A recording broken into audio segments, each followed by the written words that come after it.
NERDSoul. My name is Matthew Jones. I am the creator and owner of, not Void Beast, but Akachi Comics and promoter of Sablecon here in Knightdale, North Carolina. My name is Yesenia and I am the promoter of Laser Cherry. So I do most of the marketing.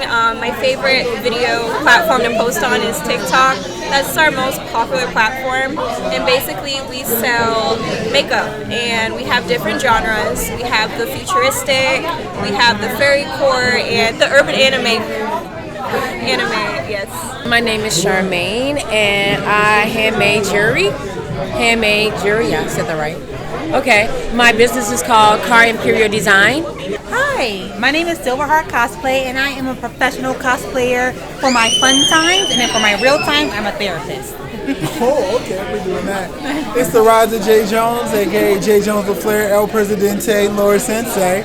I'm a cosplayer, a professional guitar player, also the dry eye clinic coordinator, so if you have eye issues, come see me at Carey Family Eye Care. Shameless plug.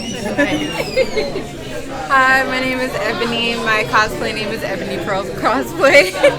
I guess what I do is I'm a seamstress and also have a small business, Sunny Bunny Shop. Also have that.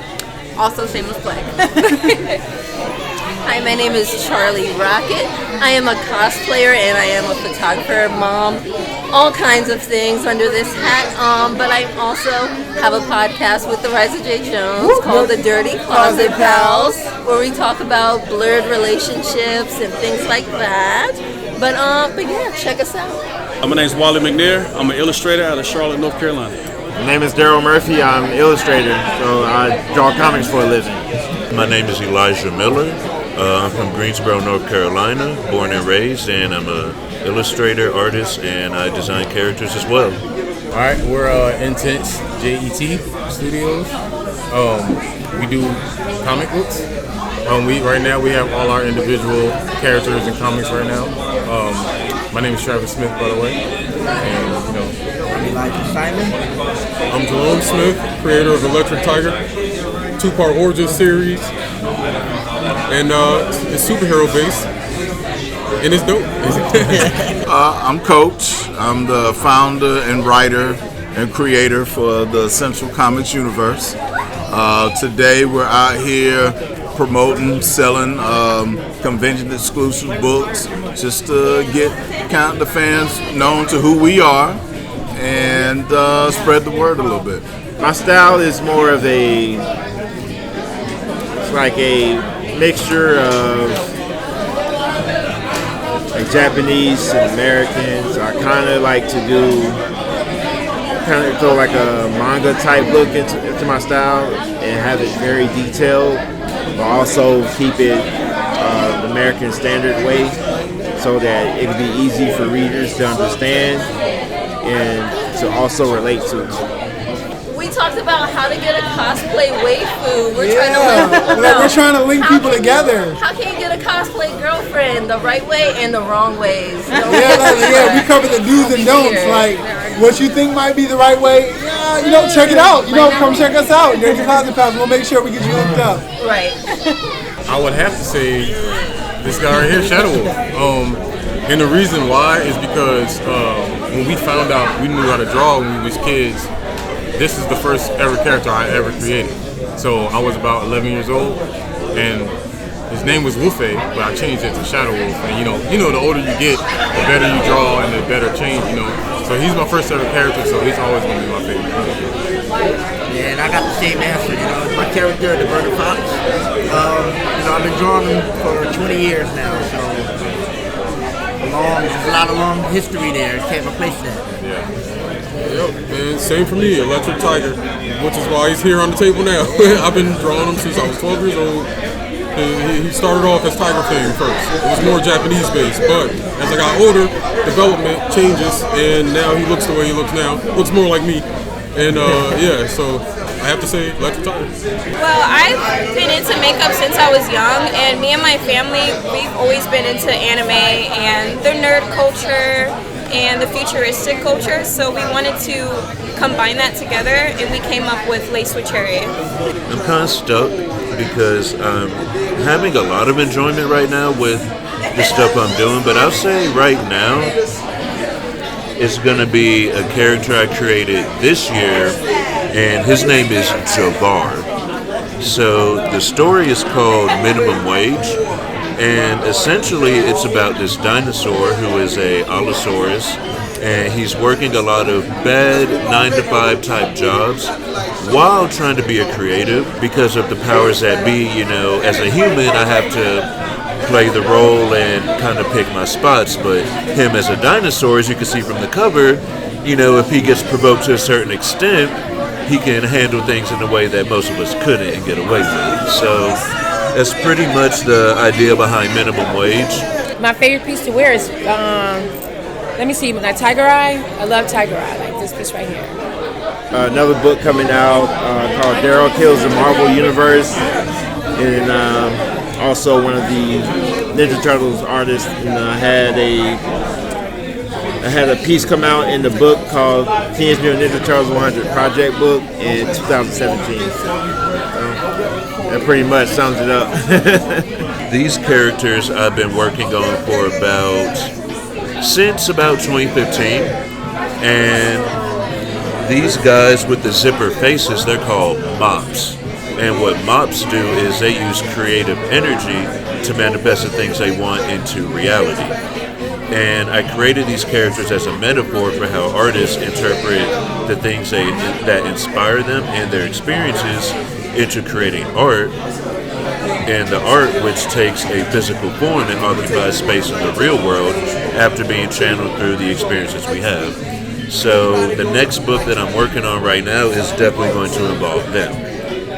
So yeah, those are pretty much my main two right now.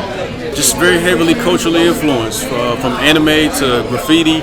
Ernie Barnes was a heavy influence on me. For those that don't know him, he was one of the original painters for the work that was on Good Times. So my great-grandmother put me on to that, and his work had a certain energy, a certain life, a certain fluidness to it, and I just always wanted my work to have a certain energy to it, and mainly because it's in his work. 6 titles here. We have Quantum. Quantum is a Jamaican-born ex-Navy SEAL, has the ability to store quantum energy in her body. We have Benchmark 5. Benchmark 5 is a group of 5 young adults brought together to be that perfect superhero group. We have Sizzle and Boom, which was created by my daughters when they were 9 and 10 years old. We have Essential Tales, which is a book that we use to give origin stories and introduce our characters. Then we have Rough Justice. Rough Justice is, I would say, a dark group. You know, they've been through some tragedy and brings them together as a group. And last but not least, we have Butterfly. The importance of Butterfly is the modern day version of the very first African American female superhero ever to be published in comic books. She actually made her appearance in August of 1971, and we've redesigned her costume, modernized her story, copyrighted her, and now she belongs to us. Okay, my mom passed back in August 2011, so I needed some type of coping skill to keep my mind going. So I just got into jewelry, making beads. And so it became like just something I did to the point where I'm at now. This is my brother and this is my cousin. So, you know, drawing runs in the family. But ever since we were little, growing up watching cartoons and stuff like that, we always dreamed of just drawing our own stuff, just having our own. And then, visual storytelling. I love to be able to tell a story, but what better way to do it than having, reading it visually, panel to panel to panel. And it's something about your creating your imagination is crazy. Like it's your own universe in your head, So what better way, especially if you're watching something that you like, but you like, I would have did it this way. You can do it yourself, So you can just immerse yourself in it. Yeah. Comics is love. I have Revision, just came out last year. It's about a demiguy who wakes up in space without his memory, and now he's left to figure everything out from there, figure out what his purpose is of living. And I have Miserable Monsters that just came out last year at the Heroes Con. Basically, it's about a group of people who turn into monsters, and the world doesn't know what to do with them, and they're being looked at differently because of the fact that they're now monsters. Right now we're working on 2 graphic novels, King Supreme and Super Bastard, which are self-published out of our own independent publishing label. Fourth Wall and Once Empress Productions. Outside of that, man, we're constantly working on projects with my kids. They write, I illustrate. We work together, and then of course client work. I'm a freelance illustrator, graphic designer, so constantly different projects coming in. Client base runs from Nike to IDW to, you know, big mom and pop to small, whoever, you know, stay active as much as possible.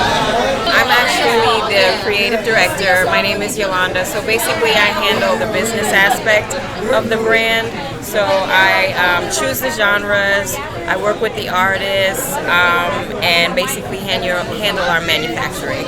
This year, 2023, still, you know, of course, I'm always going to be doing illustrations and things like that, but pushing the characters I create into comics and sequential art and sharing the narratives is my primary goal right now.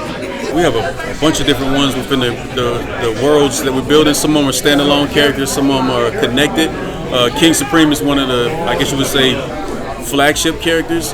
His story is basically a story about parallels, power, responsibility. You know, some of the core principles of what happens when somebody who overlooked by the world forever suddenly gets the powers of a god, and how do they balance that. Then we have other characters within the world that, like, I have a story called Fairy Tale Nights. It's based on my daughter. She wanted to see something that represented her before we had all this inclusion and things of that nature. So I started working on a story about a young black girl who works with the Order of the Red Hoods. Their whole job is to protect the Book of Tales, Mother Goose, and the Land of Imagination. So our characters range from fantasy to horror to action adventure to just cool stories. You know, we try to have a nice bit of storytelling happen within our worlds.